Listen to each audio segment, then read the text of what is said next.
Hello, everybody. It is your Uncle Fish back again for School of Fish Art Stream.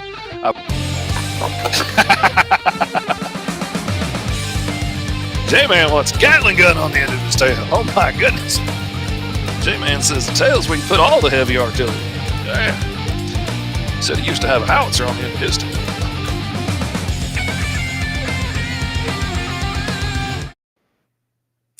Good morning, everybody. It is your Uncle Fish back again for School of Fish and Art Stream. And this morning, we are going to be doing the live launch of my brand new Kickstarter for my 3 new books that are coming out. KAAW Issue 2, which is the Patreon-only version for my Patreon backers, has already gone to print. I'm just waiting to get that back from the printers so that I can ship it out to all my lovely Patreon backers, and they'll get their own special version. Good morning, Katie. Glad to have you here. Glad you could join us this morning. And my brand new book, FishTales, which is an anthology that I've been working on, which gives me a place to put all those cool story ideas that I've been working on that maybe I haven't had time to launch a whole series on them, but this way I can tell short installments of those stories on a regular basis. And T-Man HyperStrike Remastered. And I'm going back. I have already completely relettered T-Man HyperStrike. I've got new pages of artwork that I'm about to add them, and I'm in the process of recoloring all the pages into full color. So it will be a whole new book when it's done. It'll be the book that I wanted to get done originally, with a little bit of extra story space and room for all the sweet messages and fan art and stuff that I've gotten from the first issue, as it's sold like 400 copies around the world, which has been really awesome. I'm going to give a second for some more folks to jump in here before we launch the campaign. But if you want to go to check it out, you can check it out at gomrfish.com. Will take you straight to it. And these are the 3 books right here: KAAW Issue 2, FishTales Issue 1, and T-Man Remastered, which will be going live very shortly. I have put out a lot of books. It all started with T-Man and HyperStrike 5 years ago is all it was when I started this. And this one was black and white because I loved black and white comics. That's what I wanted to do when I grew up. As a kid, I wanted to draw black and white comics because that's where all the awesome indie stuff happened. So that's what I was working on as a kid. Good morning, Sarah. Glad you could join us. Welcome to the show, babe. And I planned on doing a lot more issues of T-Man and HyperStrike, but I got so busy immediately afterwards illustrating everybody else's books. And now, like, FishTales and T-Man Remastered being recolored and relettered and everything makes the 71st and 72nd books that I have worked on in the last 5 years since launching T-Man and HyperStrike. And so that kept me really busy. And then I came back and got Green Zone in there, which everybody's really been enjoying. And the thing that I've loved most about the TikTok shop is once I added Green Zone in there and the rest of the books, people come in and they'll buy Green Zone. And then they'll come back and they'll buy Green Zone Issue 2. And then they'll come back and they'll buy Green Zone Issue 3. And of course, then they got to come get the source book. And by that time, they know I put out good stuff. So then they come back and they get KAAW and they get the source book for that. But now, baby, now we're getting into KAAW Issue 2, which picks up right where the last one left off. This is the special Patreon variant cover for my Patreon backers. But the one on the Kickstarter has this artwork completely finished. And like I said, this book is done, already been to print. I'm fixing a couple of little typos. I had to fix a couple of typos before it went to print for my Patreon backers, but it came out awesome, man. I'm super proud of the way that came out. And then this one here, baby, this one I got a print copy of so I could check it out. I wanted to hold it in my hands and see how everything looked. This is a variant cover that's not on the Kickstarter. It's probably going to be a stretch goal down the road. But this has several different stories in it, like my Project Sojourner story here in full color, relettered and everything. I did a black and white version of it in Yeet a long time ago. It has a special, I don't want to give away too much. It has a special Alpha Files story, which goes along with Green Zone and tells you a little bit more about one of the characters that showed up in Green Zone 2 and 3 and caused a lot of havoc. It goes into his backstory a little bit and tells you a little bit more about him. We have Gary Feldman, Assistant District Manager of the Multiverse, in there. All kinds of good stuff. And we got my brand new story that I just worked on that actually I finished after I sent this proof to print. Um, Alice Lost in Wonderland, that follows Alice. She got lost in Wonderland a long time ago, and Wonderland is this interdimensional rift where all these different worlds and timelines and stuff have collected together. So you end up with all kinds of cool aliens and people from throughout time that are these characters from all these different public domain things. And her partner, the Tin Man, Big Tin in my story, is her like guardian that follows her around. Um, absolutely. Absolutely. I would be absolutely down for that. He's already appeared in Cthulhu's Hard to Spell. And I've got a lot of other stories I want to do with him too, which aren't just Cthulhu based. And so FishTales is going to give me a chance to do some of those too. Um, but this first one is Cthulhu based. And like I said, and then there's Alice Lost in Wonderland, which is pretty cool. I'm pretty happy with that. But anyway, since we are here, let's go ahead and turn on the Kickstarter, which has so far amassed a whopping 25 followers, which 26 followers. Look at that, which isn't a whole lot, but I didn't get to do my usual run up on this one because I kind of ran out a year. I wasn't expecting it to get here so fast. I kept thinking, "Oh, I'm going to do that. I'm going to do another Kickstarter before the end of the year. Yeah, I'm going to do another Kickstarter before the end of the year." And then all of a sudden, you know what? The end of the year was here. Sarah says that would be fabulous. We had to push back Volume 4 for lots of reasons, but it'd be so cool to see him in the next issue. Absolutely. I'm 100% down. All right. I am going to click I'm ready to launch. And I have read it and launch project. Bum, bum, bum. And let's refresh the page. And boom, it is live. It is going, baby. The new Kickstarter for Mr Fish Cmics is up and live. We've got 3 books going at one time on this one. Hopefully it works out. We'll see what people think of it. We'll see how it goes. We've got the second issue of KAAW, which is done and already going out to the Patreon backers as soon as it gets in here any day.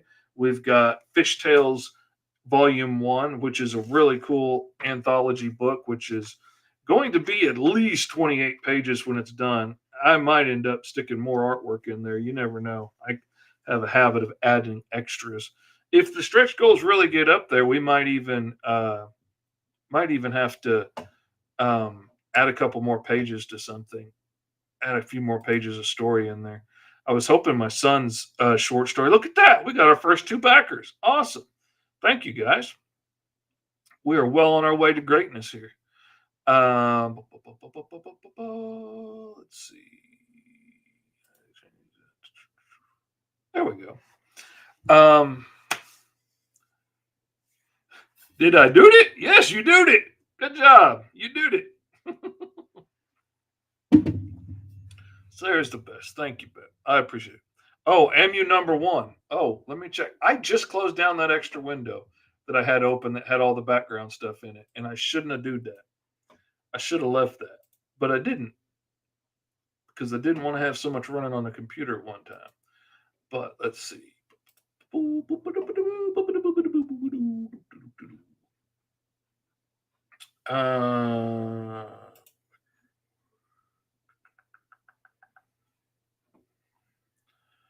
Still got to check some check boxes here to look at the backers so that I don't do anything crazy with that information.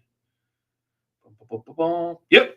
Sarah is number one. Katie is number two, which is still number one in my book because y'all's the best. Thank y'all very much. I appreciate y'all being the first backers on the campaign. That is awesome. Thank you very much. I will have to do something special for y'all as a thank you. All right. Since y'all are my number one and number two backers, I'm going to give y'all say on what we're going to work on today. So, Sarah, being the number one backer, what say you? Would you rather we work on coloring one of the pages from T-Man and HyperStrike, or would you rather we roll up a new character like we used to do and see what kind of random nonsense we come up with? I will leave that up to you. Or if you want me to draw something else, I'll draw something else for you. Being my amazing first backer on the Kickstarter. Katie says, dang it, she beat me. Yeah, well, got to be quick on the draw. I always end up, every time I'm trying to get first backer on a Kickstarter, I always end up getting flagged as a bot because I will constantly keep refreshing the page because my computer can be kind of slow on refreshing. Yeah, it has been a while since we've seen a rolled up character. So, all right, we will do that. Let me see. I gotta remember where I put that roller for rolling up the characters. And I can't see squat. Or I can draw the nefarious daylight savings time for Kyron. Yeah. Me and Kyron talked about that in depth at one time. And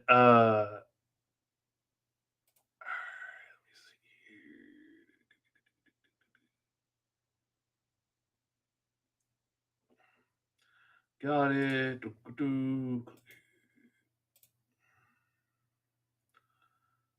All right.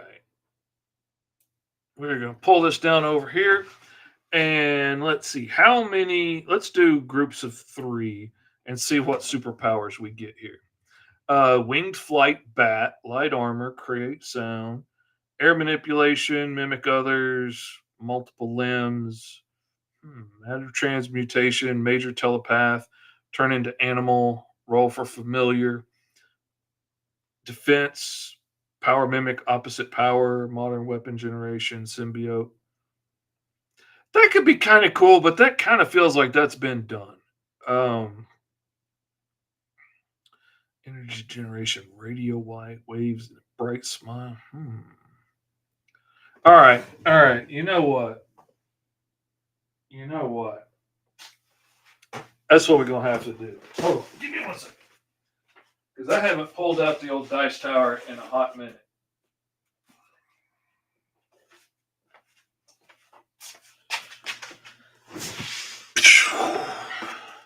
The lovely, ever amazing Castle Grayskull dice tower, as some of y'all may have never seen if you haven't been watching for a long time.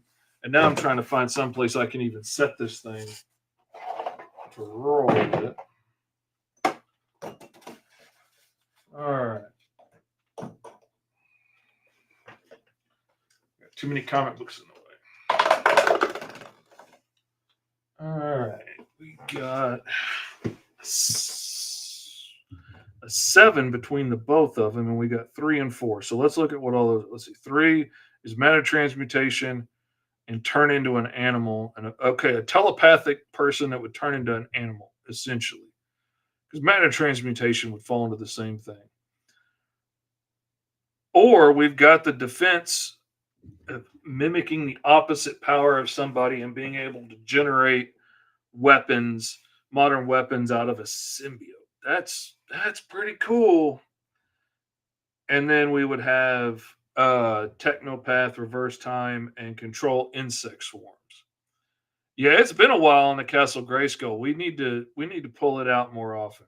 I need to start doing that more often on the show. It's just usually I've got actual pages to be working on. Um, Sarah says, actually, I had like 19 ideas the second you asked me what I thought you should do. Um, man, I'm really liking that symbiote that can generate weapons and mimic the opposite power of what somebody's bringing at them. That seems. I mean, it's probably been done. A lot of symbiote stuff done in the '90s, but man, that sounds cool. All right, you know what? We're gonna work on that because I think that sounds really cool. Um, and I'm going to pull this up over here so I can keep an eye on what. Oh, we're at $98 already on the Kickstarter. That's awesome. Thank you guys. That is amazing. Thank you very much. I set a low goal on this one. Now, if y'all are interested in your sexy cheesecake covers, we got the sexy cheesecake cover too. Like, I don't normally do a whole lot of sexy cheesecake covers, but we did on this one because, don't want to leave no money sitting on the table, as they say. Want to make sure we get all the money out there. And some people really like them cheesecake covers. So we did that. And we've got a regular cover for Alice. And Alice is always showing a wee bit of skin. But in Alice's defense, um, whoops, I'm trying to zoom in on the wrong screen. In Alice's defense, that shirt fit her when she got in Wonderland. She's been here a really long time. And so, it's not her fault.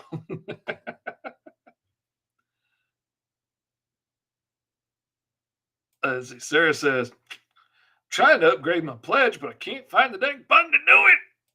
I know the feeling. And she says, I just backed for the first reward so I could get number one. I do that all the freaking time. Let's see. We got a comment here on the live. Quantum switching power. They can change places with themselves in different timelines. Oh, that would be so cool. Like a timeline where robots have taken over and we never evolved from apes. Oh, dude, that is an awesome idea. I mean, that spurs like 10 different story ideas in my head right there. Sarah says that's a good quality shirt she's got there. A sturdy shirt. Exactly. I'm thinking she might have also needed to take some string out of it at one point because, lost in the wilderness in a multi-dimensional wasteland, I think string would come in real handy. Sarah says, we got a new Kickstarter coming up that'll have the third ever Laguna first backer plaque. Awesome. Awesome. Maybe I'll get that one too and put it next to my uh, one from UHS I got on the wall over there. I need to do something like that. I need to come up with something cool. Anyway, so that's the other cover for Alice. Oh, yeah, I want to save changes. Here's one of the pages from Alice Lost in Wonderland. And she has this half sword that lets her cut holes in reality, time and space, and lets her easily travel around the wasteland of Wonderland. And her and Big Ten travel along using these portals a lot of time, which makes it easy to get from place to place. You're going to find out later where she got the sword from and the whole backstory behind it. But for now, it's a mystery. And I like mysteries. I like giving you little pieces of things so you have a chance to get to piece it together yourself and figure it out. Like my favorite part on like watching a mystery or a cop show is when you figure out who did it like a couple of minutes before they announce who did it, and it makes you feel so smart even though they hand fed you all the parts. But I enjoy that. It makes me feel cool. Oh, there's the pencils from the new cover for T-Man and HyperStrike, which came out really awesome. And I actually remember to do this one in some different pieces so that it was easy to animate. um which reminds me, Which reminds me, uh, don't want to save that. We didn't watch the video that I put with T-Man and with the new Kickstarter. Come here. I'm trying to get it down here. There we go. All right. I'm trying to get it so that I can face the TikTok viewers towards it too. Let's play the video real quick and watch that because I worked hard on this video and I'm kind of proud of it.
Straight up missing that dialogue box.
All right.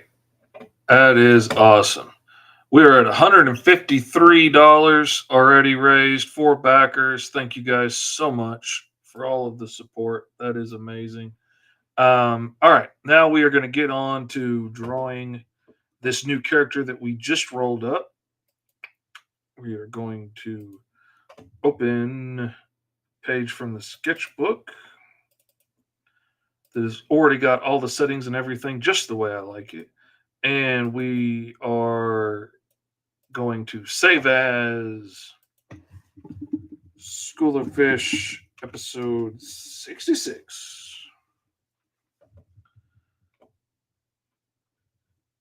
Katie from Scotland says, I love the way you do videos. Will you ever do a live stream about how you make them? Sure. Yeah, I'd be glad to do that. Actually, it's the way I do it is pretty simple. And I actually do it all in Clip Studio too. So that would be easy to do right there. All right. So before I forget what the character is, um, let me write down here. Come on, cooperate, cooperation. Okay.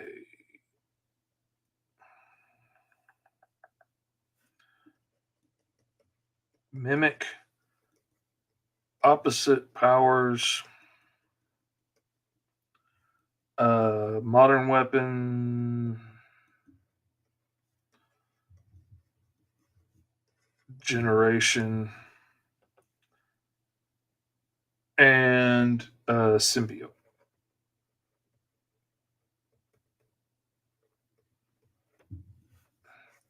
So we are going to give somebody a symbiote that gives them all these powers to mimic the opposing forces of what's coming at them, and the ability to generate modern weapons.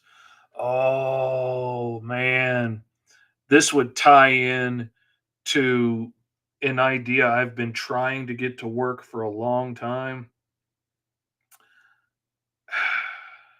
I have an idea for a character that I've been wanting to do for a long time that would have like a living suit of armor that would be that's a bunch of alien insects. I gave it to a character in one of my role playing games one time, and I'm on the wrong screen. I gave it to one of my characters in a role playing game one time, and I really enjoyed the character, and it was a lot of fun. And the armor was made of all of these different living insects that just climbed onto him and like basically held onto each other and made this suit of armor.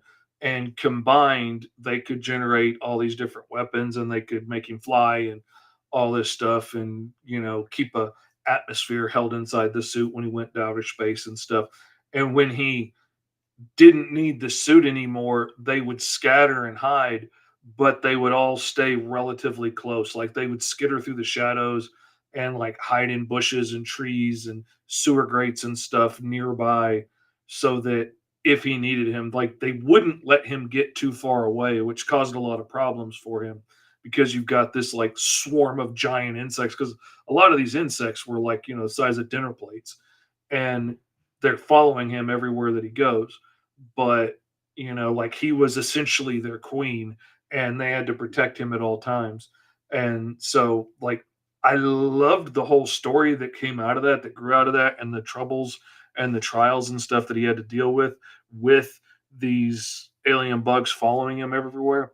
I have not been able to get a look for the suit right in drawing that wasn't either too complicated or too sleek and didn't look like a bunch of different bugs. Like I want it to clearly look alien and insect in nature, but not be so complicated that it's too hard to draw, or takes forever,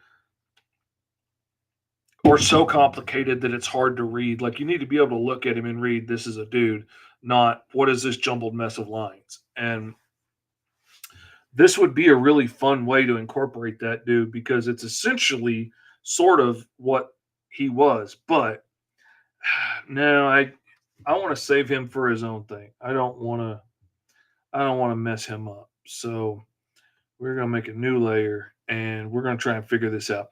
Sarah, what gender are we going with for this character? Since you are the first backer and you are queen for the day, uh, what gender should we go with on this character? Is it a boy? Is it a girl? Is it a man? Is it a woman? Is it an alien that's got an alien symbiote creating these weapons for him? Uh, Dealer's choice here. What do you think? La, da, da, da, da, da, da. Bum bum bum bum bum. Ba da da da da da da da dee doo. bum, beat on, bum, bum, bum, bum, boom.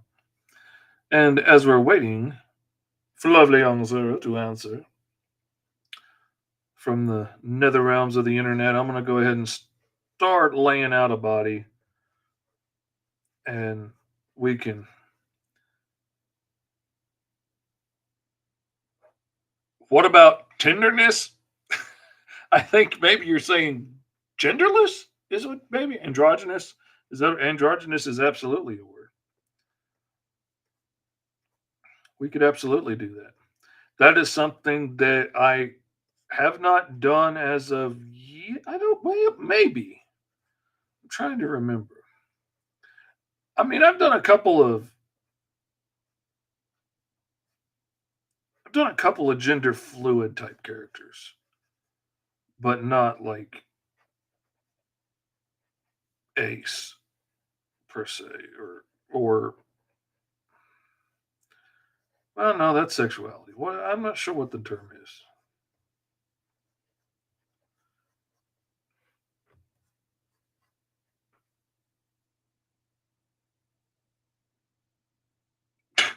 Oh man, she upgraded her operating system on her phone, and now she's lost all that hard work training the bots and how to navigate what she's trying to say. I hate that because like there are so many things that I use so regularly, um, like because I have Tourette's. Um, I use the word yell all the time because my Tourette's constantly has me yelling out this, that, or the other. And so, actually, Fishtails Cover C for right now is only available in like the all covers tier for Fishtails and for the all covers tier for the whole thing. When it'll be a stretch goal, I think, where I'll open it up as an add on down the road. But the poster's there also if you want to get the poster and just have the artwork. Yeah, Jeff, he probably won't mind. Who knows? I don't know. He may be against the bosoms for all I know. He may be an anti-bosomer for all I know. You know, some people is. You never know. He probably picked the wrong woman, but you know, people do that sometimes. Um. All right. See, now this gets me interested. Doing a character that is like genderless. Uh, man, because I've had another challenge in my mind that I've been wanting to do for a long time. That I've been wanting to add a character that is how do I say? Uh, I've been all right. We're up to $286. All right, we're 50% of the goal already in just 30 minutes. That is awesome, guys. Thank you so much. That is amazing. Uh, Sarah says, "Nah, he appreciates all of the boobies. That's good, man. There, that's good. It's a good day for booby appreciation. I'm a connoisseur of all bosoms. I like every which kind. But I've been wanting to put a character in one of my stories that is like an incredibly sexy woman, but missing all of the standard easy cheats that we use to draw a sexy woman. Like I want her to be flat chested and very thin and, you know, like not have big curvy hips and big heavy bosoms and what like I want to take away all those easy caveats that are those easy uh tropes that we use to say this is a sexy woman. I want to take all that away and make a very sexy character that you know you can't help but look at and be like, look at that. That is missing that. So this is kind of like sort of hitting that mark. Um, Sarah says she's going to add the poster of the bosoms, but she might have to take it off by then. We just see how the budget's doing by then. I understand completely. I understand completely. I had to go back and look at a bunch of my Kickstarter packings the other day because I was like, ooh, old Mr. Finances wasn't as kind to me as I was expecting him to be. We gonna have to be careful around here for a minute. We had to, we had to be careful. I'd message a couple of friends, be like, I'm sorry, I'm dropping down to the digital. Nothing against you or your book. I just broke. It happens to the best of us. If it happened to old Uncle Fishy, we know it happened to the best of us.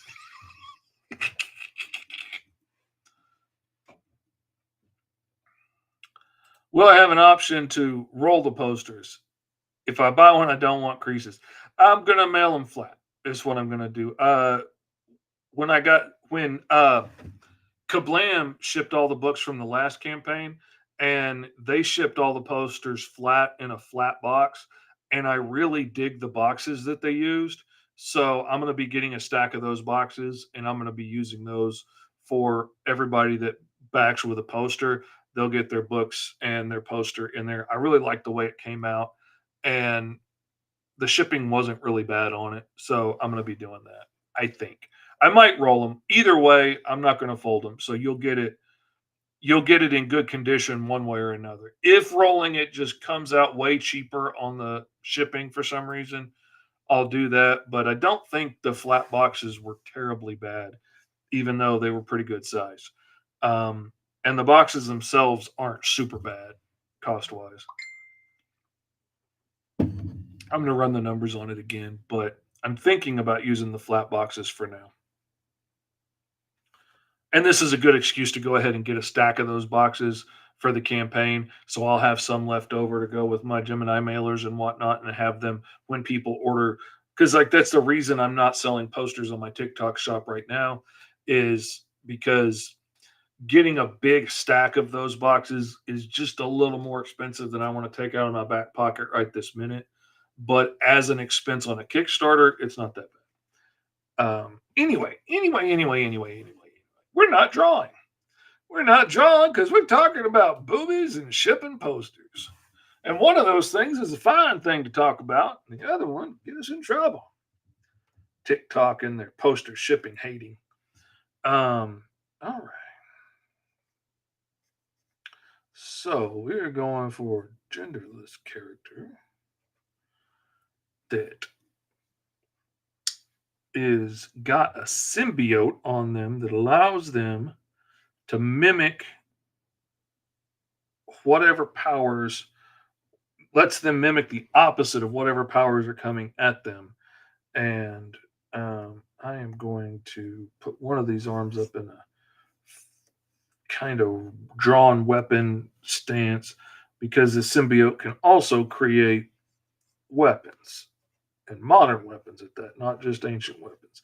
I put that in specifically because, like having things be able to create swords or knives or maces is easy, but like being able to create blasters and automatic weapons and stuff is a whole nother sack of beans. So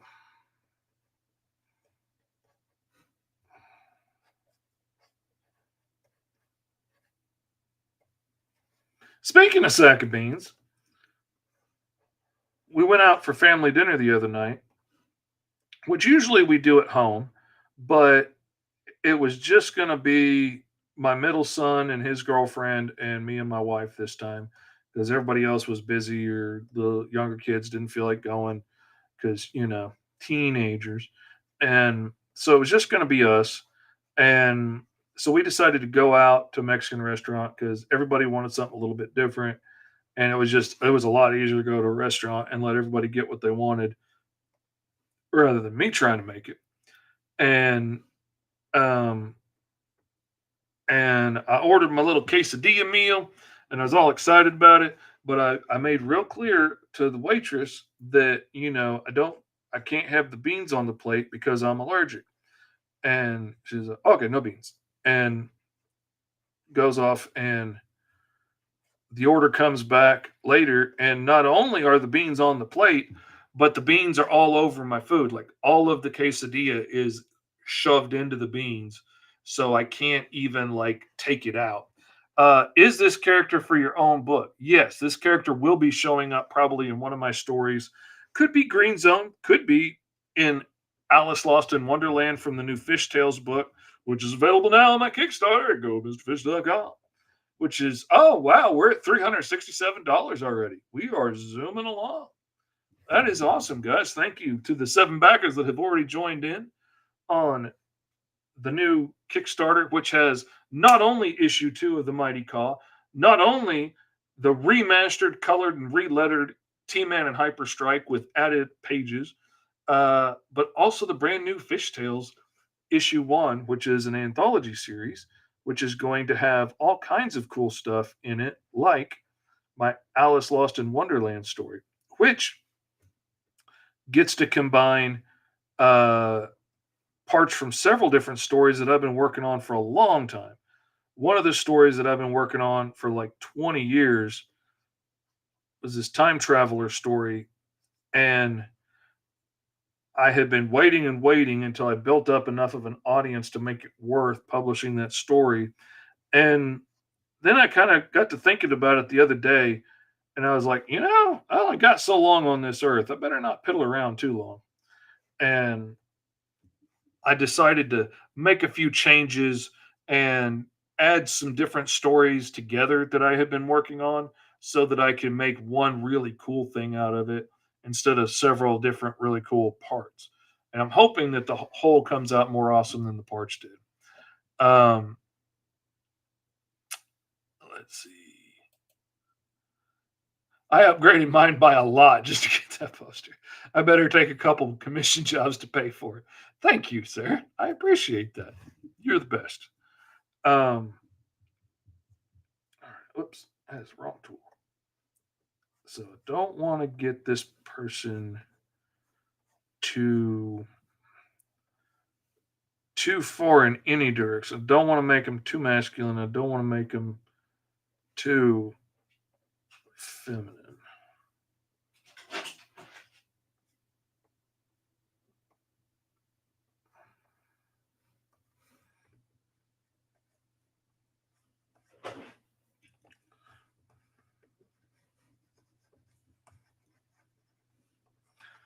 Just want them to be cool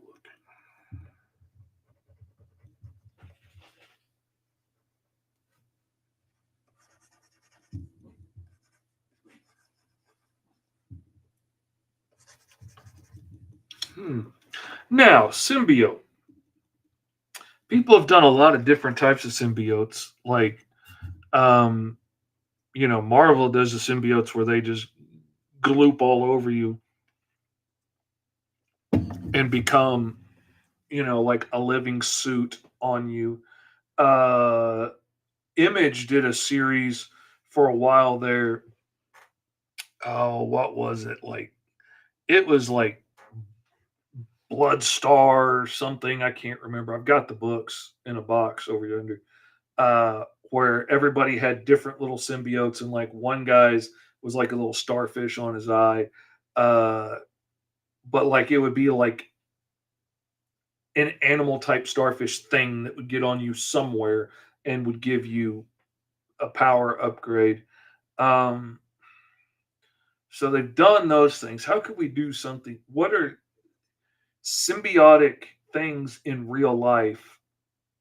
Symbiotic relationships, symbiotes in real life, even parasites in real life, are often like small animals that attach to you and latch on, like worms or lampreys or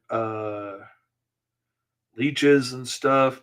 Really symbiotic relationships would be like the birds and stuff on rhinos, or the birds that peck the food out of teeth. Um, Stargate had them that entered the base of your skull, yeah, and attached to your brain, taking control, yeah. Uh, oh, you're invested now. So how did the restaurant replace your food? They gave me attitude about it when he brought it out, and the food was like shoved into the beans, and I'm like, I can't eat this. And he was like, why? And it was a different guy than the lady that had taken the order. He didn't have anything to do with it. And I was like, I asked for no beans. I'm allergic. I can't eat this because it's shoved in there and I don't want to go to the hospital today. And he was like, oh, okay. And he took it away, no beans. And he takes it away. And then the lady comes back later and she was kind of mad at me, kind of had a little bit of an attitude about it, about why did I send it back? And I was like, I asked for no beans and I told you I'm allergic. And I don't blame them for it. They make 1,000 plates a day and they put rice and beans on every single one of them. That's what you do. Even if she asked them to put no beans, though, her attitude makes me think she didn't. Even if she asked him for no beans, I totally get being in the habit, doing what you do all day and not thinking about it. Not a big deal. I can't eat it. It's not like it's, say, a cucumber that I don't like, and I could pick a cucumber out of the salad if I don't want to eat it. But this would legit make me sick, and I can't do that. So yeah, they replaced it, but she gave me an attitude about it. Never did get my drink refilled after that. And what they brought back wasn't very good either. So I don't know if they were a little mad about it or if it just wasn't going to be good to start with. I don't know. Katie says photosynthesizing bacteria can be symbiotic relationship with plants and simple animals. That is true. That is true. Yeah, that is all right. I'm not the biggest fan of Mexican restaurants anyway because everything has beans in it and I can't eat that. So usually I end up getting like the kids' cheeseburger or something, uh, just because I don't like having to mess with that. And so often when I ask for no beans, they're like, no substitutions, or yeah, I end up with beans on the plate anyway that I can't eat. So, but yeah, I took a chance. It didn't work out in my favor. Not the end of the world. Um, And there's symbiotic relationships in plants, well, and parasitic relationships in plants, where one plant will grow around the other and feed off of it or use the other one to get what it needs to get up into the canopy or something. I'm kind of wondering about plants. I don't think I've seen a plant-based symbiote type thing in. Huh. Has anybody else seen that? Anybody ring a bell to anybody? That's something I haven't seen before. That could be cool. Let's see what we can do with that idea.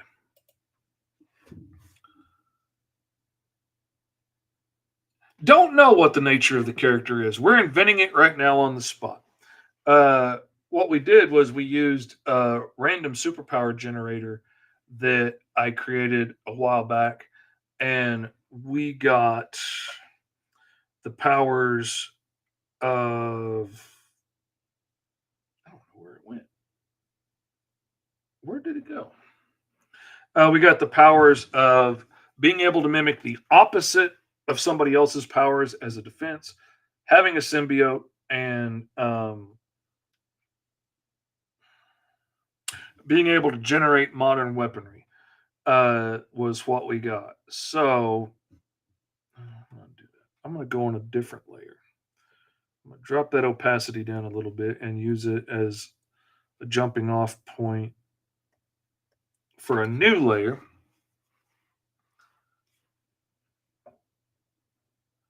Oh, cool.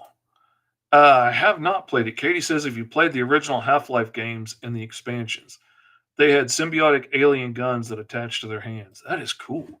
Now, I have not played much of anything but the Batman Arkham games in years because I get so attached. I get so invested in playing a video game and I get so hyper focused. I'll look up and it's like 3 days later. Uh, what if the character can control plants and then come up from the ground to cover them? That's an interesting idea. That's a cool idea. I'm digging the idea with the plant symbiote though, and the symbiote being part of what we rolled up has to get in there somewhere. I'm kind of digging the idea. I mean, at least see where it goes. And this may end up being a cool major character. It could be nothing. I have a couple of plant-based characters that could really all tie together really neatly. Probably my son, his first character he ever made up on his own was a plant-based guy, like got experimented on by evil scientists and ended up a plant man and like became a bad guy because of course he did because the bad guys are always cooler than the heroes. Um and so like in talking and playing around with that character and helping him try and work out ideas and stuff, we ended up coming up with like this plant-based gorilla that I just love. And I have been trying for a while to find a place to use him because he's just too cool. And in that storyline, he was going to be a earlier experiment that got loose and whatnot. But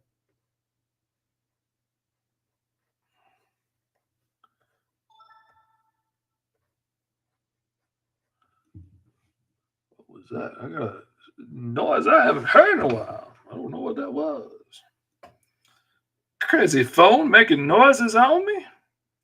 Why you be doing me like that, crazy phone? Woohoo! Well, $402. 8 backers. Whoa, there we go. $493, baby.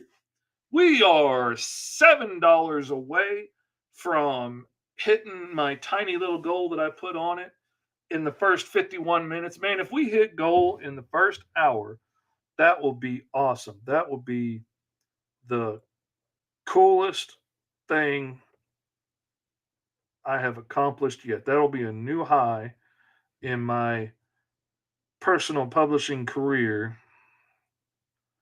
of hitting goal in an hour. That would be totally awesome.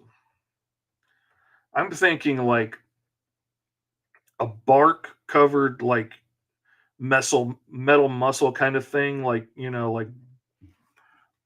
like a barky covering that has that same metal muscle vibe. Um, God, man, generating modern weaponry out of plants is going to be a difficult thing to draw. That's gonna take some work. Um, man, that's gonna be cool though.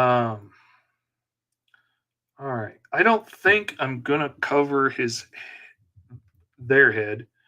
I think I'm gonna give them like a collar of leaves and stuff where it's like growing around them, and maybe have some vines and roots like working up that are working into them.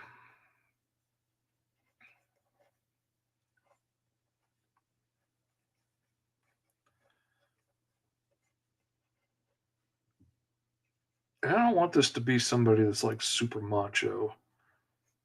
I want them to be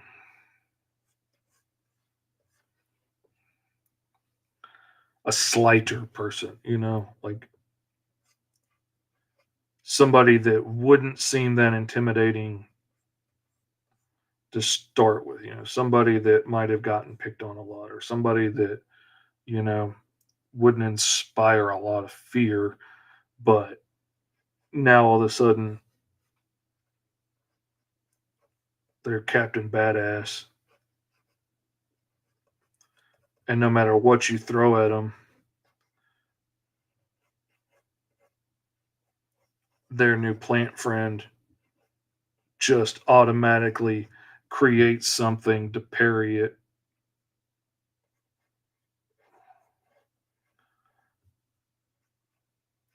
I don't know why I like the cute little vests so much that are too short to do anything, but I just think they're precious.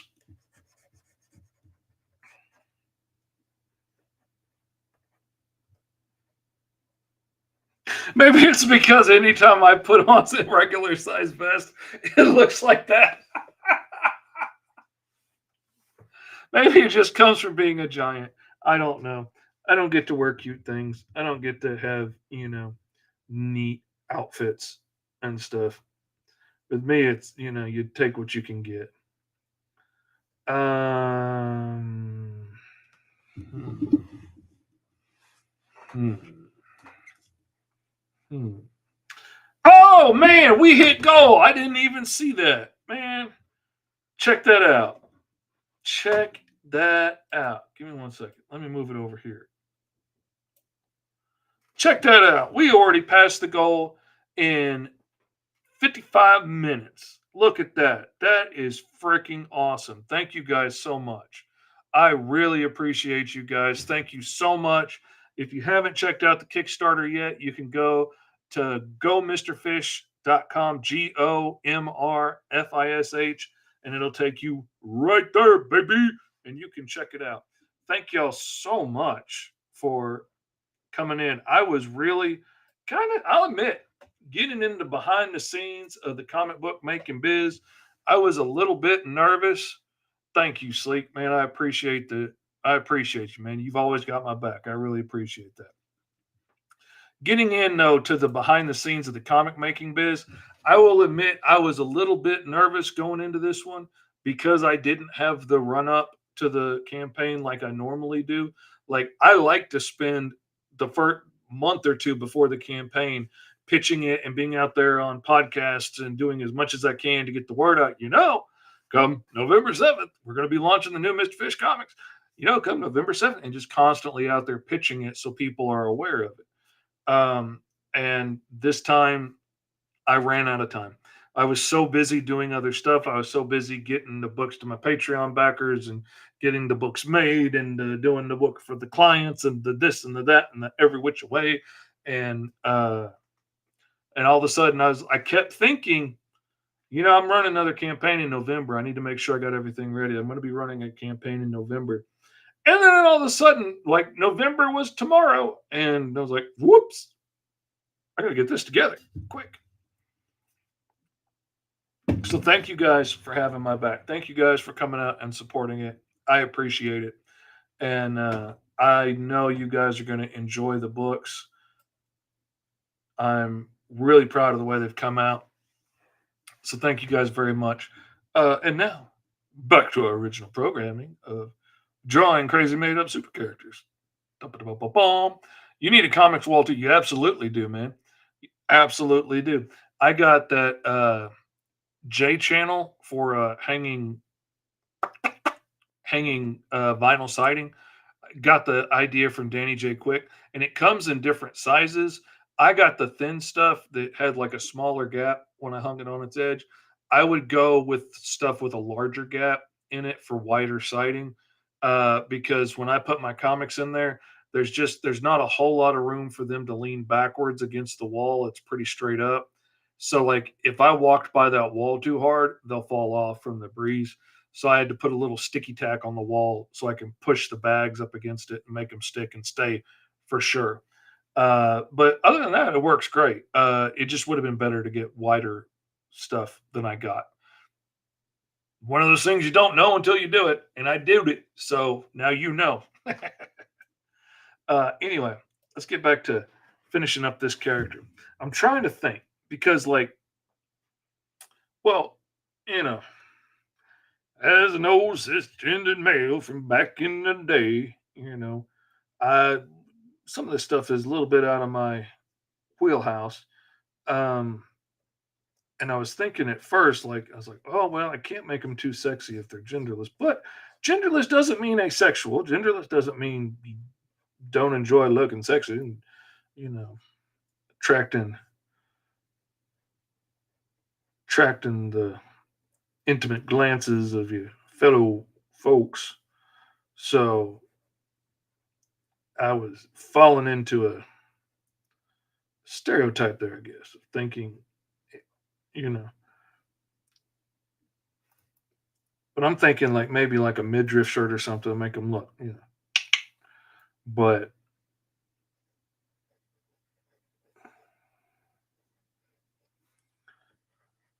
I don't know. We're gonna play around with the face and see what we get and see.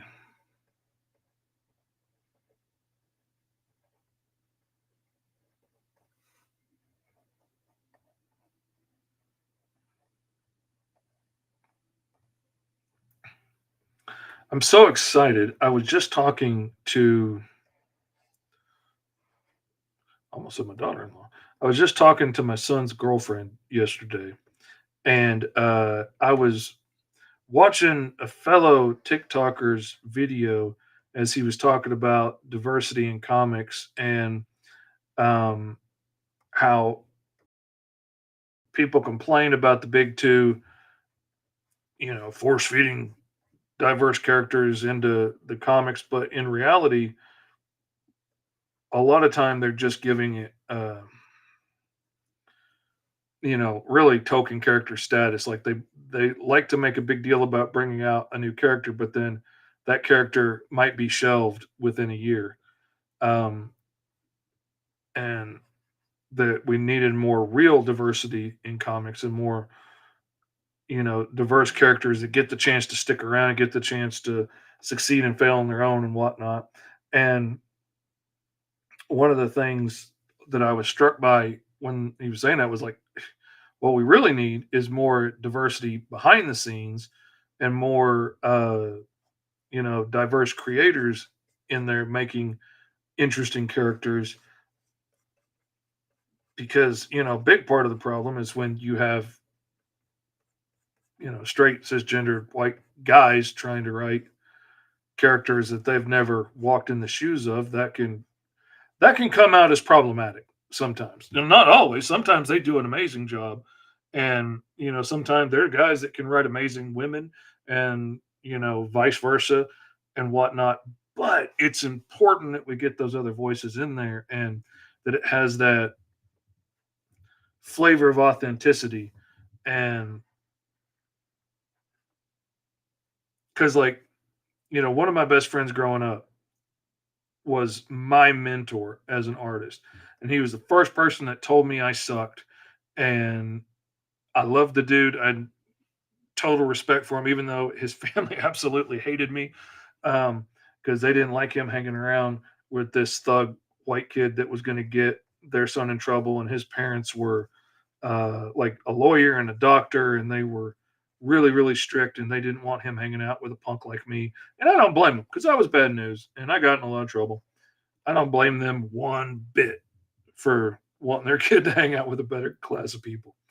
Um, but he was like my best friend, and we for several years in high school, and we spent so much time together and hanging out together and at each other's houses.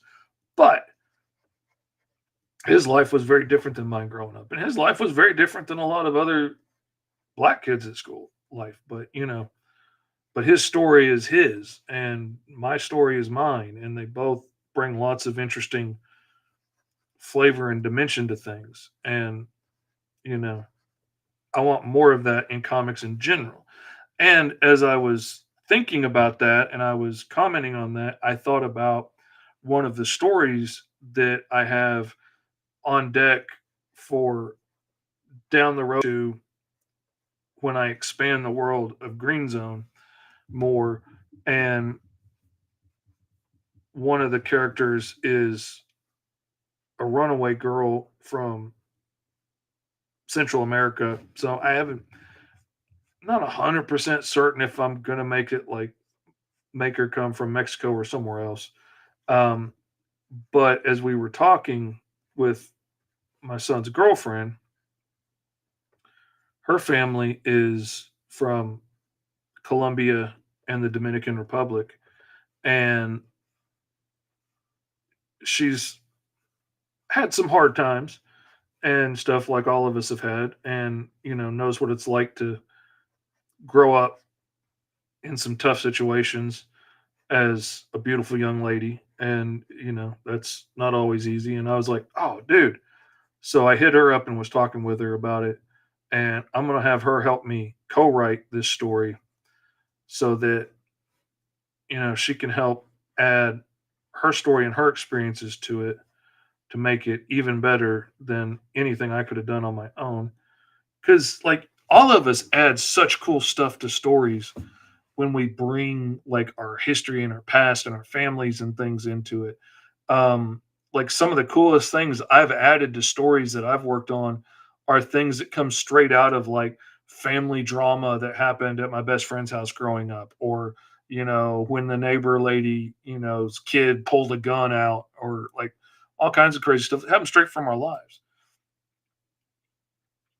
I quite often don't even relate to female characters written by women. Never mind how men write them.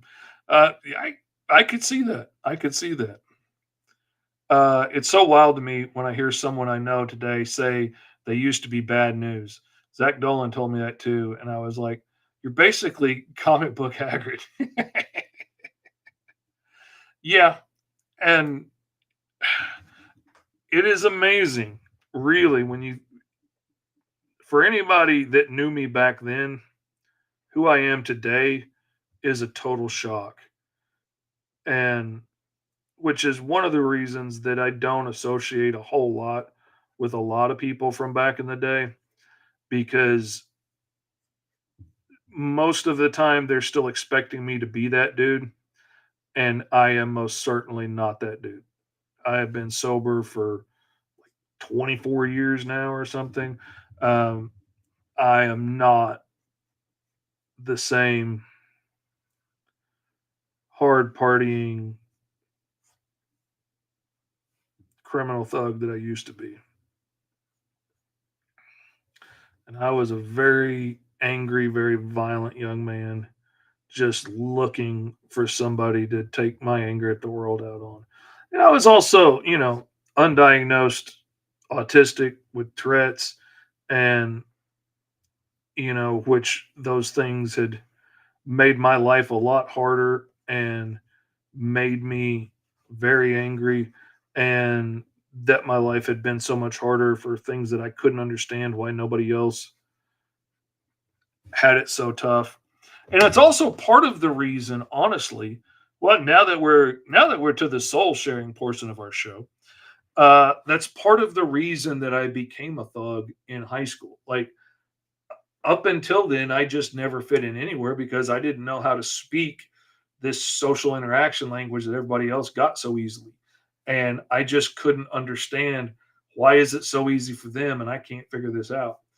And then I started hanging around with some of the thugs, and their means of social interaction and communication were very, very simple.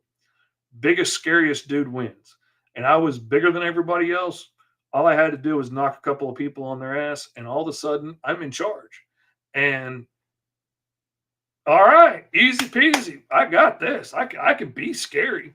And I very quickly found out that the scarier I was and the meaner I was to people, the more they would stay away from me. So I didn't have to worry about them and worry about their interactions. And people would just do what I said out of being afraid of me.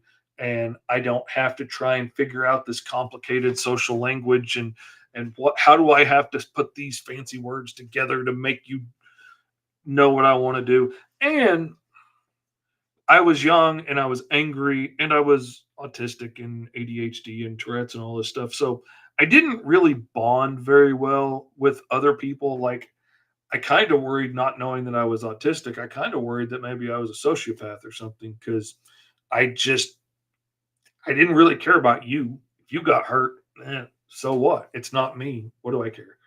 And, it wasn't until I got older and went through a lot of changes in my life that I actually started caring about other people now. And now I get all bent out of shape thinking about other people and what about their feelings and all this stuff that I didn't even used to care about. And so, if knocking you down or punching you in the nose and making you bleed puts me up in charge, cool, let's go. And that was a very safe place to be. And, you know, So it was easy, and I took it and ran with it. I expected to stay there for the rest of my life.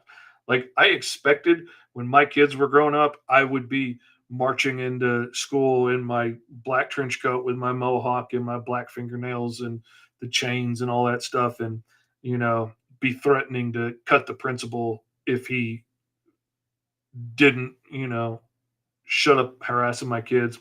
I didn't expect to turn into, everybody's ever loving Uncle Fish. Like, life's crazy.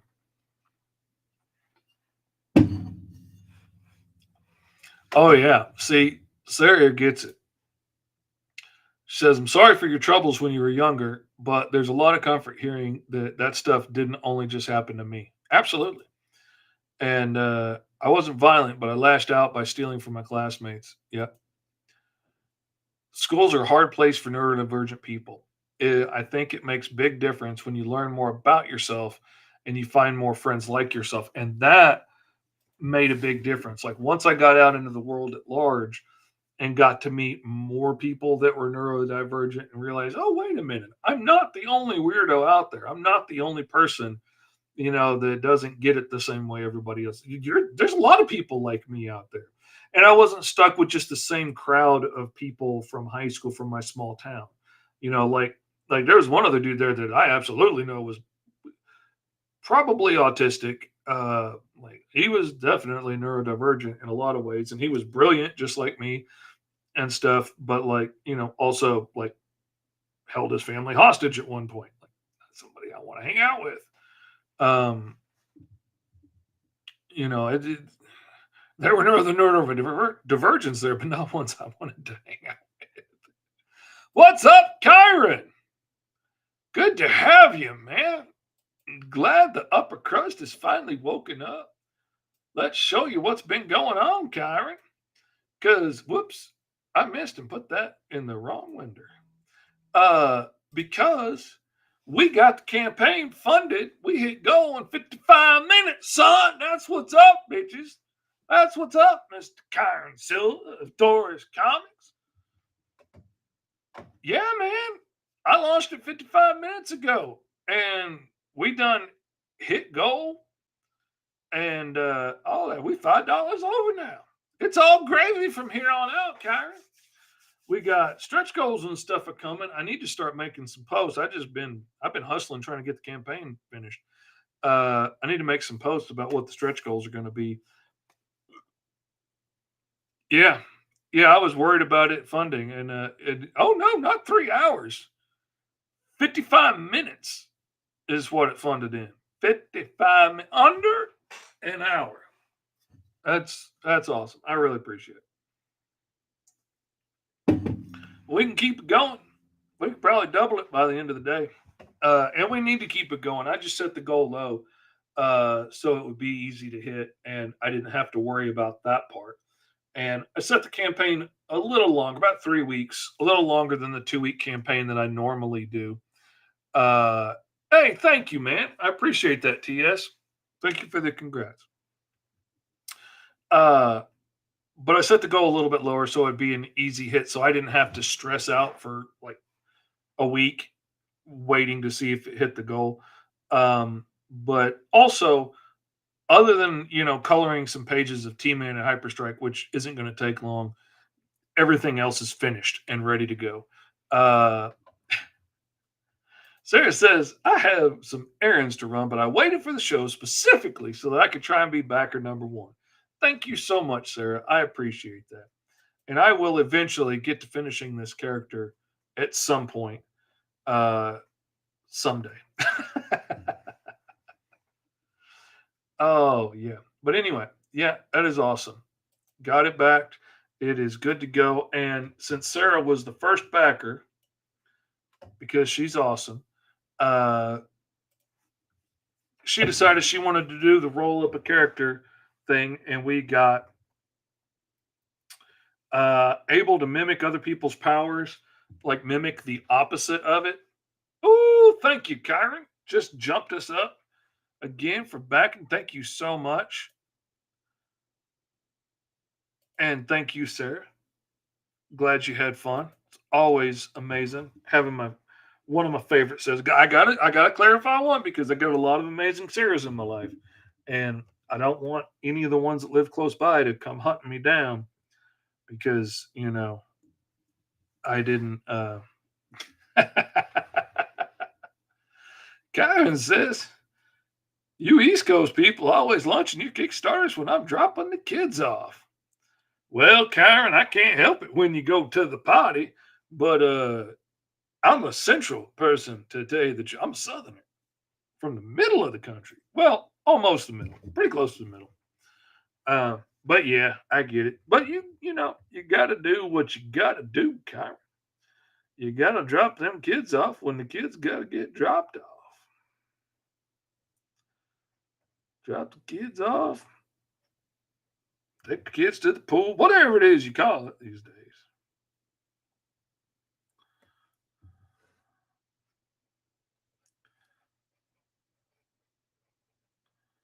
Yeah, I'm going to do a vine going down his arm.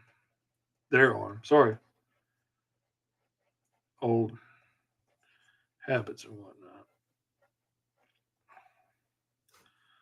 So that there's like something here for it to grow from should it need to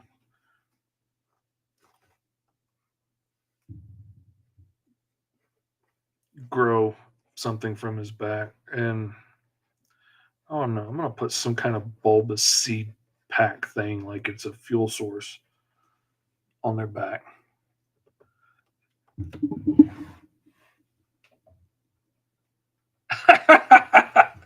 Sarah's commenting in the wrong place. Crazy Sarah. Crazy silly Sarah. Always doing crazy silly Sarah things. You know how they'll do. Them Sarahs. All right. Kind of digging this. I don't know about the outfit. I'm just playing around.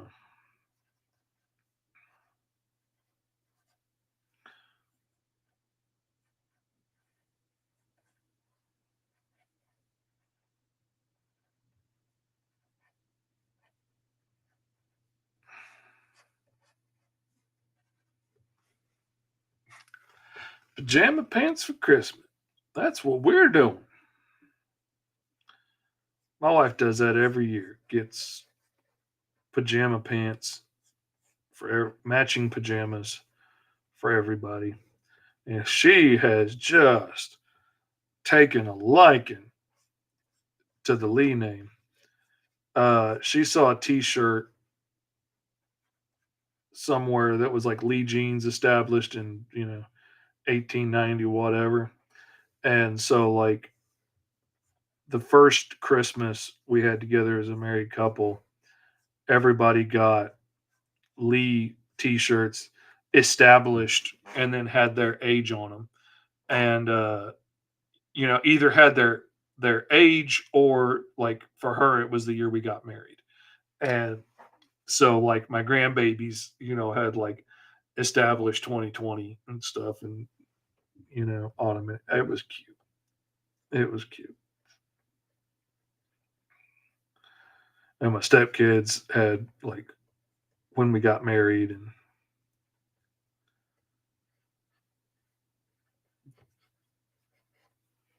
she wears that Lee T-shirt all the time still.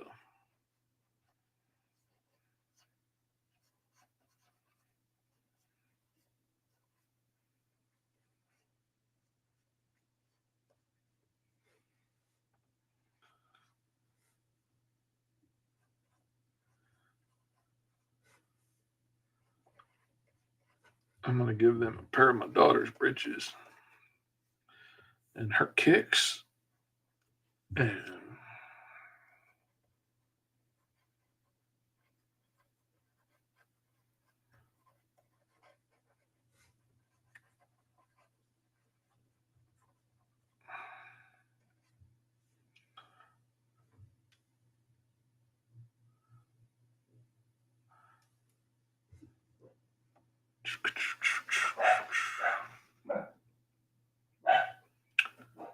I'm wondering if it needs more. I don't know. I'm kind of thinking I dig the idea of it just growing out what you need right then, and otherwise staying relatively combined or confined to like a seed pack or a something like that. PJ says, "Did somebody say pajamas? Because Sarah's in here talking about her pajamas she's making for Christmas." And she says, "Jeff's so tall that all his store bought pajamas are high water. So this year I'm making him some that are actually long enough." That is amazing, Sarah. As a tall person, thank you very much. It is hard to find anything that's going to fit correctly when you are a tall person or when you're out of the norm anyway. If you're tall, if you're short, if you're thick, if you're thin, it's just always a little harder. That's what she said. Oh, sorry, tick. Funny, fit well, but it was a tick. That's what she said. You wonder why I make a comic book about a character with Tourette syndrome. Hmm. Could it be? Could it be he is me? Whoops, I'm on the wrong layer. Crazy fishy. How you going, ink?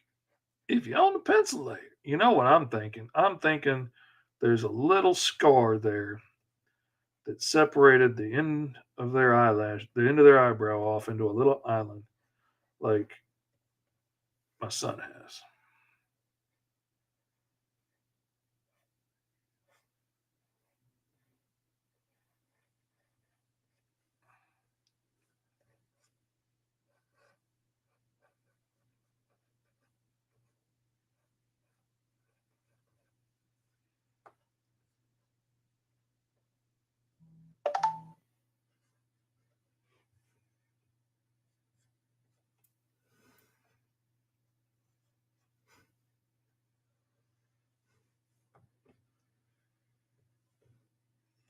How do you think I'm doing, sir? If you're still around, talk about you.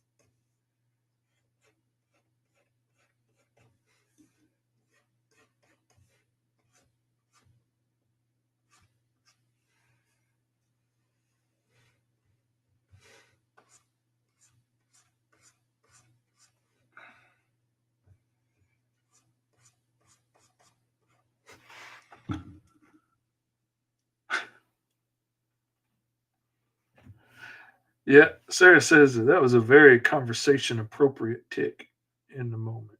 And it was. It's funny sometimes how much like some of my ticks will sound, and that's part of why some people have such a hard time explaining their treads because sometimes it'll sound very pointed and like very directed at somebody. And and it's not intentional, but in some ways like it is aimed at them. Like I have a friend with Corporal Elliot. I have a meet with Corporal Elliot. But usually my yelling out inappropriate things is like repeating weird things that I heard, like that's what she said joke. Or occasionally it's swearing like a 10-year-old from things that I picked up as a kid that are still stuck in my head. Or But even if I'm yelling out hot potato, that counts as corporalia because yelling out hot potato in the middle of, a conversation counts as inappropriate. So it's the same category of tick as, if I yelled out a string of racial slurs. Um, I have, a friend who has like a tick where he will yell out, um, how can I say this politely? Let's say homophobic slurs, and not his stance, not his belief on anything, but that's what one of his ticks are. And like, if he's say walking through a grocery store and two guys are walking next to each other, he might yell out something like, bunch of blanks. Not it feels like it's intentionally aimed at those dudes, and those dudes kind of triggered the tick, but it's not, because he felt that way about them, blah, blah, blah. It's That's a very common tick for him. And seeing those two guys walking along made him stress out a little bit about that tick of his. And stressing out about it is pretty much a guarantee that that tick's fixing to go off. And so seeing them did trigger it because it made him nervous about saying it in public accidentally. And then that triggered the tick. Like the more I think about my ticks, the more I'll tick. Just like that for instance. Um, so like it's a really strange neurological condition, but also nobody really thinks about how so much of our speaking is just autopilot. We don't think through every syllable of the words we're about to say. We just think of what we want to say and it shoots out of our mouth with very little active control from us. And which you don't think about until you're trying to call somebody by name and you name everybody else in the family but the person that you're trying to name. And then all of a sudden you realize, like, you get a hint of just how little control we actually have over that. But so sometimes, like, things will happen that will trigger a tick, and that's very similar. And then, like, a setup for that joke, that's what she said, that I might not would yell it out. I might not would say it because of the group we're in. If I was with my kids, I probably would have just said that because, because my son loves The Office, he loves that joke. And we use it all the time as a family. Um, and in that case, it wouldn't have been a tick. It would have been me saying it. But it's also become a tick because I've said it so many times with my son that anything that I repeat enough times will pretty much become a tick. And but fucking Eskimo. Sorry. Uh, Again, swearing like a 10-year-old. Somebody said that when I was a kid, and it stuck. Um, and I'm talking about ticks. So you get that ticks.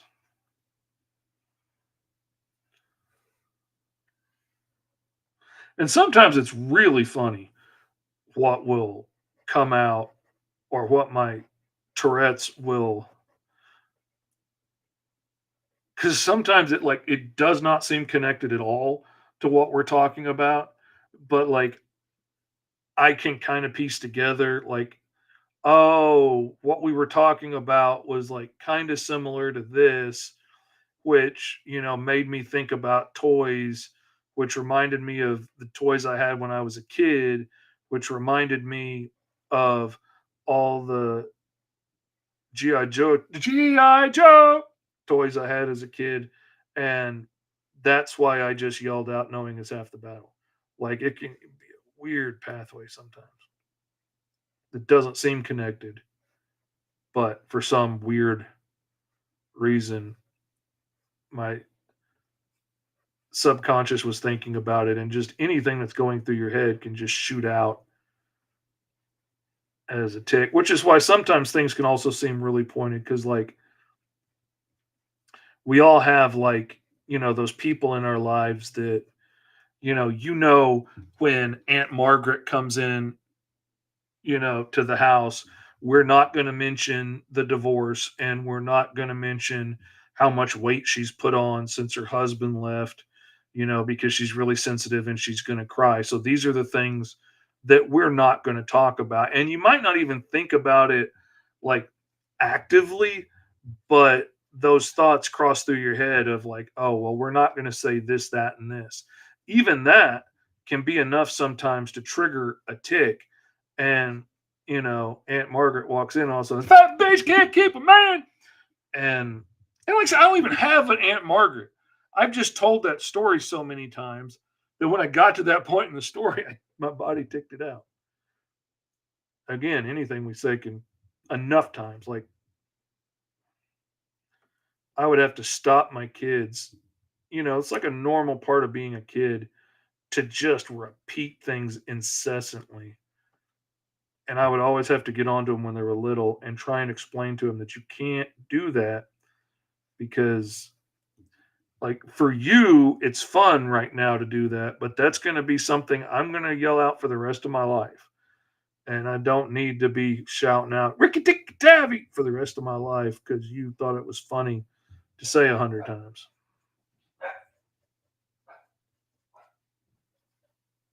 Epi in the toe hole, Epi in the toe hole. I thought that was real funny when I read that in high school and said it a bunch of times. Now I get to live with it.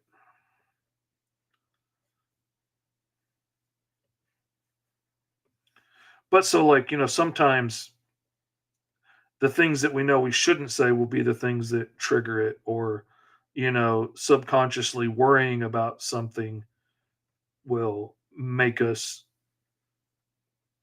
yell out something related or unrelated, you know?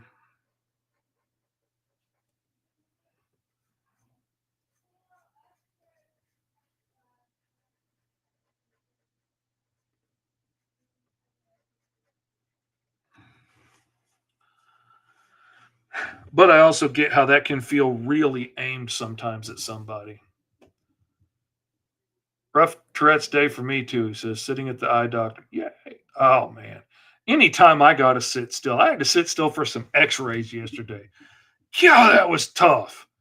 And she's like, sir, we're going to need to take it again. I'm going to need you to stand real still this time. I'm like, that's only making it worse. Just let me try and do this, okay? PJ says it's not inappropriate if you throw a hot potato at him too. Then you're just starting a game. There you go. Hot potato. Um, so it's like the thought connection process you get with ADHD. I've often said seemingly random stuff because some thought process that is logical. Oh, absolutely. And that stuff's going on in my head too. And anything that crosses your brain can shoot out your mouth or shoot out somewhere else. Like, a lot of random ticks I get are me trying to do one thing with my hand and then my leg kicks. Uh, like when someone tells a story and one of the people is named Rex, and you start thinking about dinosaurs, and all of a sudden you start asking if Jeff Goldblum's best performance is Jurassic Park, you know, exactly. And no, it is not. It is in his commercials for, finding a new apartment. Those are his best performances, hands down. I will not be taking questions on the subject. Retro Benji says my recent vocal tics are horrible, worse since my teen years. Man, I'm sorry to hear that. Are you still able to keep a lot of them at a whisper? Because my friend Retro Benji here on TikTok, he's a friend of mine from real life, and he has corporeality as well. But I was always really impressed uh, with his ability to whisper a lot of his tics. So he could get the relief of letting the tick pass, but most of the time it would be such a quiet mutter that nobody would be able to understand what thing he just said that he probably didn't want other people hearing him say. Where I 10 to yell him out at full blast. Hey, boop boop. That's a new one.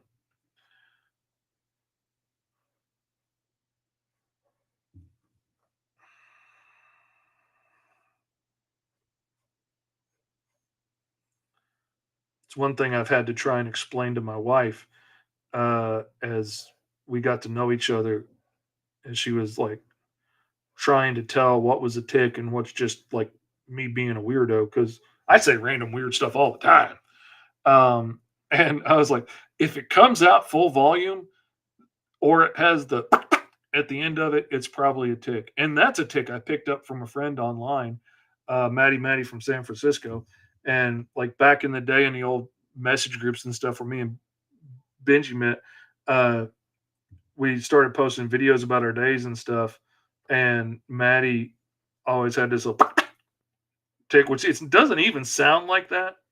Like his was different, but that's what my brain picked up and apparently what I can mimic, I guess. And it's become a permanent tick ever since. And actually, like, what? Got that from a friend. Uh, has basically become like a punctuation mark at the end of big tick bouts. And it's just kind of funny. And now, like, every time I have a, you know, big string of ticks and then get the at the end, I just kind of think of Maddie and smile because it reminds me of my friend. It's funny that way.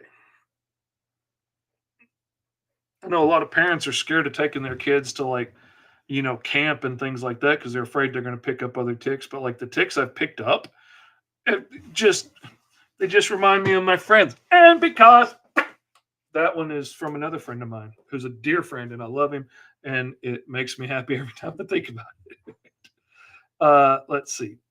Katie says, if you get a song stuck in your head, does it? Oh my god. Okay, getting a song stuck in my head is not the worst part. The worst part is getting a song stuck in my head and I don't know the words because my Tourette's will keep trying to sing the song, but I don't know the words to the song. So it will just start belting out random crap, which is sometimes really freaking funny and sometimes scary. Uh, but it'll just start yelling out random crap, trying to fill in the words because I don't know the words to the song. Like uh, I just started watching through Adventure Time because my son and his girlfriend were over a couple weeks ago and they were going on and on about Adventure Time and how great it was. And I'd seen a few episodes and liked it. So I was like, okay, I'm working. I'll watch Adventure Time. I've gotten into like season 4 now or something. Um, but early on, like the ending theme song got stuck in my head. And, you know, and like the come along with me and the butterflies and bees. And like, I don't really know the rest of the song. So my Tourette's would keep trying to sing it out, but I don't know the words to the song. So my Tourette's would be like, come along with me and the butterflies and bees, and we'll piss upon the trees with our pants around our knees. Which was pretty funny. But like, it just keeps kicking out things trying to match the song. And the Tourette's part of my brain keeps trying to get it right, but it doesn't know the words, so it just keeps yelling out different stuff.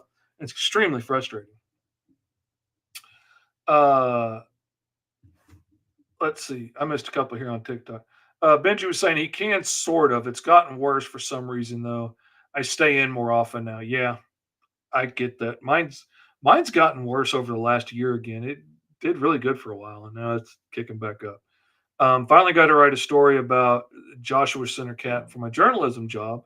That was awesome. Amazing. Lots of great TS awareness in it. The story is national. Lots of eyes on it. That's amazing, dude. Congrats. Um, Garen Silva says, Jeebus, I hate TikTok sometimes. Just got a notification that I had orders from the shop that were late by 5 days. But oh, dude, man, that happened to me too. I had one that was, I got a notification. I didn't find out that I got the order in the TikTok shop.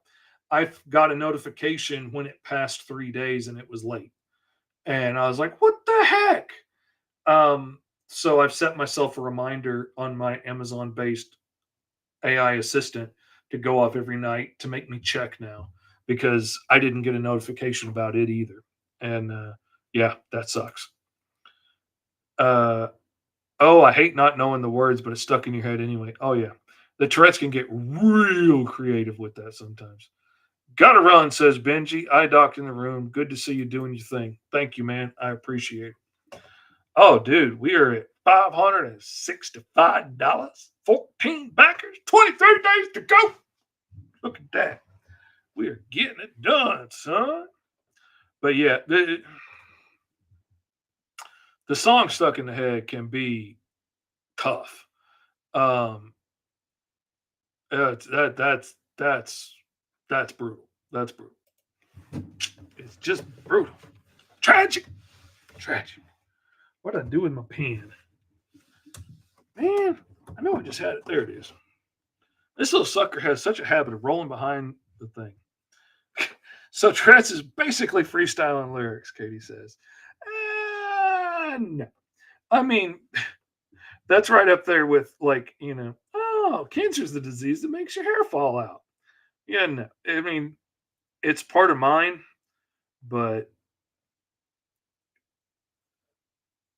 one of the most fascinating things to me has been how different all of our Tourette's is and how much we all have in common at the same time. Like like when I started doing my Tourette's Life cartoon years ago to test the waters, mainly as my ticks got a little bit better, to see if I could keep up with doing some regular artwork, because I really wanted to try my hand at doing comics now that it seemed like things were getting a little easier for me. I started doing comic strip, which was, I thought, easier, turned out to be harder, about my life with Tourette's. And originally it was just generic cartoons about Tourette's with generic characters. I very quickly had to make it me and the things that I go through, because I would get so many people arguing with me that no, that's not Tourette's. That's not what it does, because that's not what their Tourette's is. And all of us, in some ways, can be very, very different, but a lot like, autistics and people with ADHD and stuff. Like, we have a lot of similarities and we have a lot of things that are unique to us. And, you know, nobody is going to have exactly the same ticks I have in exactly all the same ways. But no matter how weird some of my ticks may be, I can find somebody out there that does have the same tick or something very similar.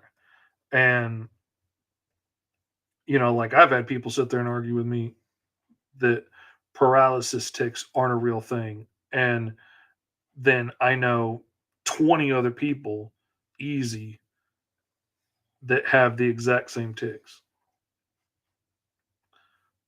But because those people, this other person hasn't ever experienced it, that's not Tourette's.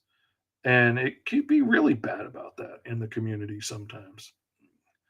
The community can be really hard on its own people, which is a shame. Um, but I can't count how much. And, we have a habit of overreacting. We have a habit of, getting overly bent out of shape over things, jumping to conclusions, impulse control issues. So, like, it is a pretty common occurrence to see somebody getting mad and stomping out of the chat rooms and, I'm never going to be a part of this group anymore, and blah, blah, blah, and go off and start their own Facebook group because, this is, y'all been so horrible. And it's an unfortunate part of the community, but it is what it is. I actually have really appreciated coming to understand that overreacting is a part of my condition. And it has been such a blessing to me to be able to come to understand that and realize that I'm not just a jerk. There's just a glitch in my software and I have a habit of overreacting. So knowing that, it's much easier for me. Like, if I start to yell, I'm like, you know what? Chances are really good this isn't worth yelling about. And I know I have a habit of overreacting. So I'm going to stop now that I can tell that I'm upset and I've raised my voice. I'm going to stop what I'm doing and I'm going to go cool down and I'm going to come back and look at this objectively when I'm calm in 10, 15, 20 minutes, 3 hours, whatever it takes. But I'm going to go calm down and I'm going to come back to this later. And then I'll see how I'm doing. Maybe the fact that my grandbaby, you know, spilled his milk on the table and didn't want to eat his chicken nuggets that he begged for. Maybe I will find out that that is, in fact, still the end of the world. And this is a life ending situation. Or, maybe I'll come back and find out, you know what, it wasn't that bad after all. And, maybe we'll just pick up the milk and we'll hold those chicken nuggets until he gets hungry in 10 minutes and asks for them then. And that has been a huge blessing for me and a huge life altering deal for me, just understanding that I overreact and let me put contingency plans in place for when I catch myself in that situation. And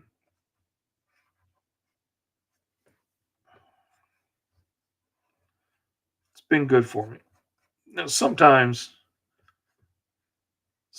I might get a couple of yells in before I realize. And in such case, I try and apologize and then go find some place to calm down by myself and get my thoughts together. And there was a time recently, like my son flooded the toilet again, and I was stressed out because the bathroom is on the other side of this wall over here in my office, and I knew that the crates that hold all my comic books are on the floor in here. They were, now they're up off the floor, and I didn't. I was suddenly scared that, oh no, poop water is going to run on all my books, and I can't afford to replace all those books. And I ran in here and started grabbing stuff off the floor. And I knew I was ticking in the moment. I knew I was ticking, but I didn't know what I was saying. I wasn't listening to the ticks because I was too busy trying to get the stuff off the floor. And um and then when I got done, my wife was really mad at me. And I was like, what did I do? I didn't I didn't yell at anybody. I didn't yell at Eli.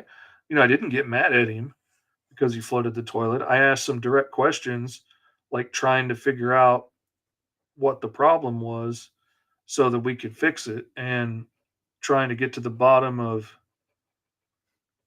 why he keeps clogging the toilet. Like, does he need to eat more fiber or use less toilet paper or, do a flush in the middle? Like, do we need to get the auger out of the shed or can we plunge it?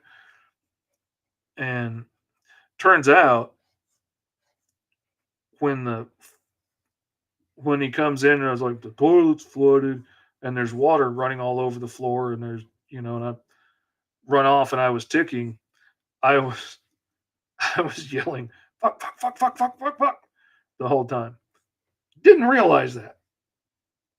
I didn't know that. I wasn't listening to my ticks. And sometimes if I'm not listening or paying attention, I won't know what I said. Because sometimes it passes through like the thinking part of my brain. And like sometimes I can hear a tick rattling around before it comes out. And other times just it's as big a surprise to me as it is to anybody. And in that stressful moment, I had no idea what I was ticking out. But to them, I was very angry and cussing at Eli for flooding the bathroom, which was not my intention. And I apologized for that. That wasn't my intention. I explained that I, was ticking, and took a minute for them to accept that because, like I said before, in the moment, that felt very pointed, and it wasn't. But it doesn't change that it felt that way in the moment. And there's also like issues from before we were a family that also have to be dealt with and worked with because, sometimes somebody else might have left a scar, and while it's not your fault the scar's there, sometimes you can trip over it without meaning to and stir up old feelings that you weren't there for. And while it can't be our fault, we can be sensitive to it and be thoughtful about it.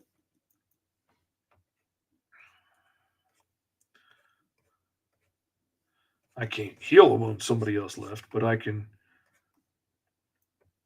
be thoughtful and considerate about it.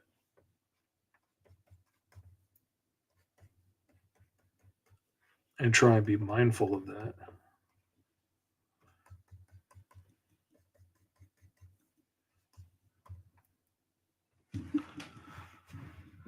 Let's see. Got several comments on here that I've missed. Katie says, that seems a bit silly trying to dismiss other people's experience. Nobody is a carbon copy of someone else, even if they have the same condition. You would think, but it happens. PJ says, critical introspection isn't common though. So it's awesome that you have that ability. Why, thank you. I am awesome. I agree. Kyron says, when you get upset, you can just say, fuck whatever's making me mad. I am a damn Beam Award nominee, and that means I'm better than everybody else. Exactly. That brings me so much joy. You don't know how much joy it brings me that is the very first thing I have ever been nominated for. And the fact that somebody else nominated me for it, even if it was a friend of mine that nominated me for the award for favorite new artist, indie artist, uh, the fact that it wasn't like I didn't say like, "Hey, J Man, go nominate me for this." Hey, Sarah, go click on this and nominate me for best artist for this new award. The fact that somebody else thought of me and said, "You know what? He does a good job. I'm going to put his name down." That means the freaking world to me. It blows my mind more and more and more that people talk about me when I'm not in the room. That people talk about how much they like my work and stuff when I'm not in the room. And like I will get messages from people that like have been having big conversations about me, and people are like, "Oh man, I heard these guys talking about you at a show, so I had to come look up your TikTok page." And like I wasn't even at that show. Or people talk about, "Man, I really would like to tap you to be, creative director over our books down the road or something." Like that's awesome. PJ says that Kickstarter is well implemented. I could have spent so much more. Thank you, man. Yeah, we're up to $633 on the Kickstarter now. That's awesome. Katie asks, what is the Beam Award? And PJ says, an Indie Artist Award. And which Kyron and Danny J have started the Beam Awards. And it's for all the indie artist creators like letter, colorists, writers, the whole nine yards. And Kyron says the reason you made top 5 is because you got more than one person to nominate you, which, like I said, that blows my mind that anybody knows who I am at all. Much less like when people come up to me at a con or something like, "Oh, dude, I follow you on TikTok. Oh, my Uncle Fish, it's great to meet you." That's so freaking amazing, man. Like that is the coolest feeling in the world. Like having like come up to me in Barnes and Noble and want to take a picture with me and start geeking out, and like, "Oh my god, I don't mean to bother you. Can I have a picture?" I was like, "You can absolutely have a picture with me. I ain't doing nothing anyway." Yeah, absolutely. It is so cool. From what I've seen, it's directed at indie comics, not just the artists. Oh yeah, it's indie comics as a whole, and it's uh, aimed at independent stuff, which is awesome. Let's see. Katie says, I would have nominated you if I'd known about it. Somebody just admitted she doesn't watch the Four Tales podcast on Saturday mornings like I do every Saturday. Uh, BEAM stands for Building Excellence in Art and Media. I appreciate Kyra saying that because I wouldn't have known to tell you.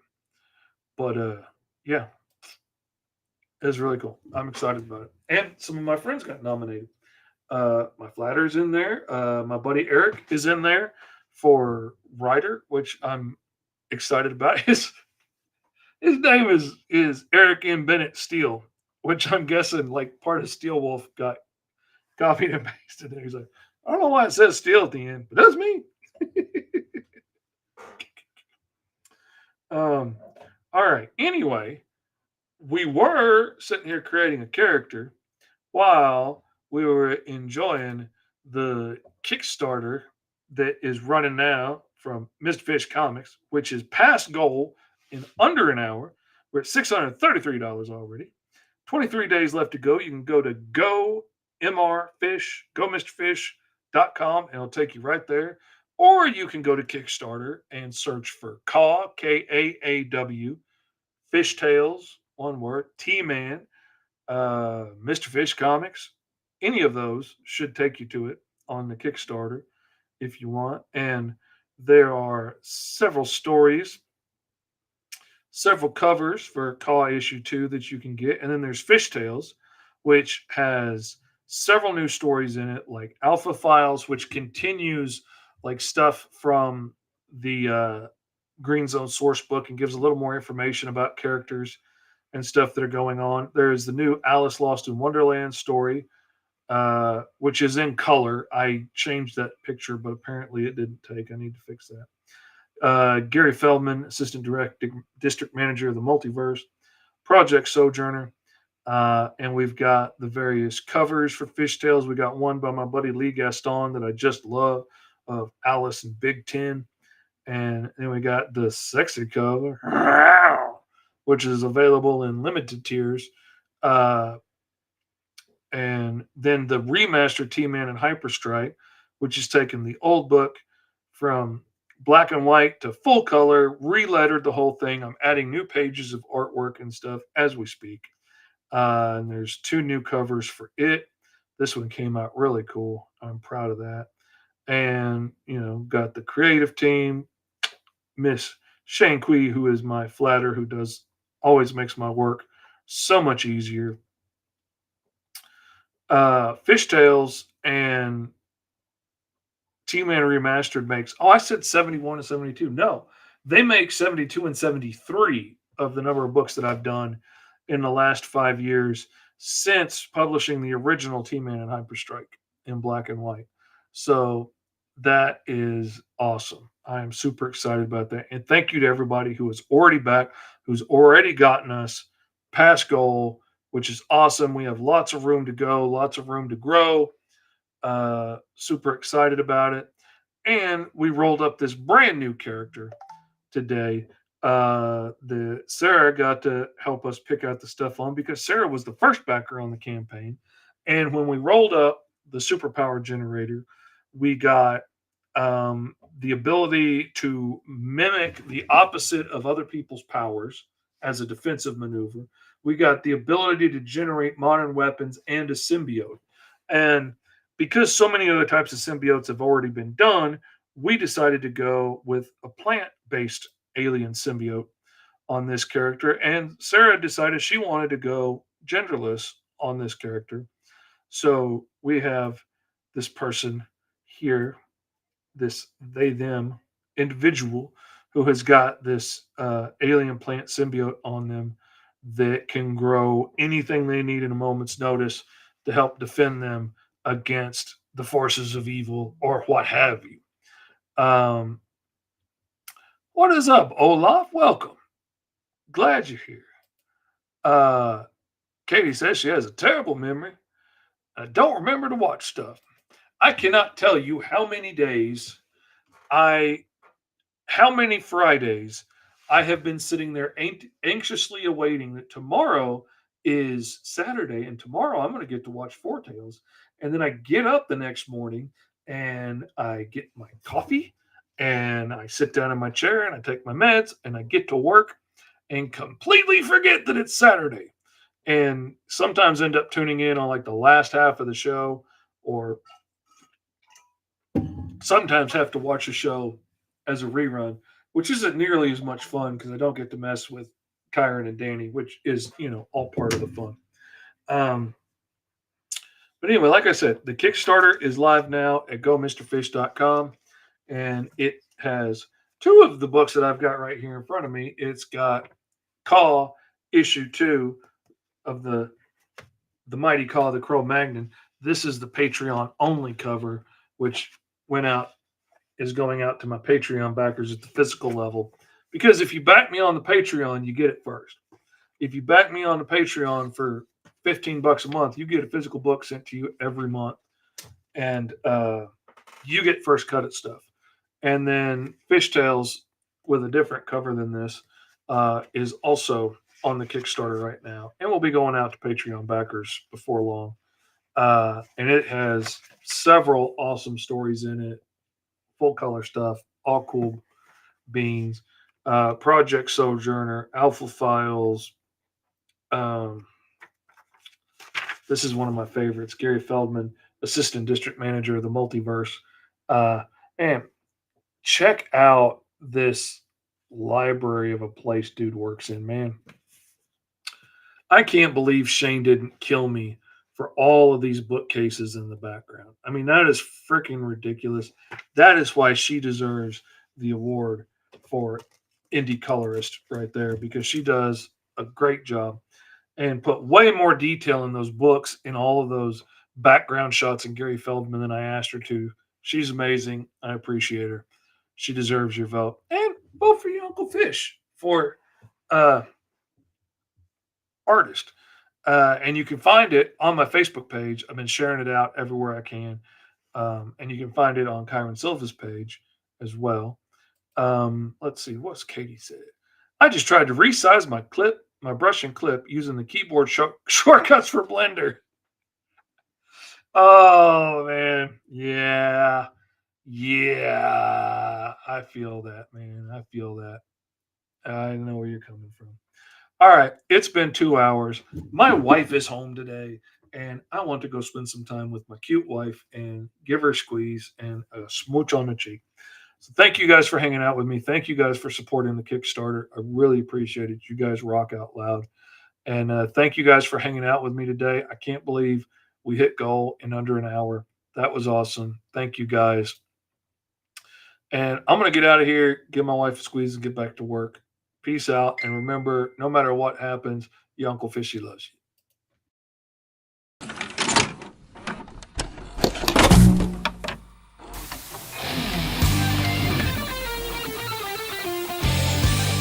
Hello, everybody. It is your Uncle Fish back again for School of Fish Art Stream.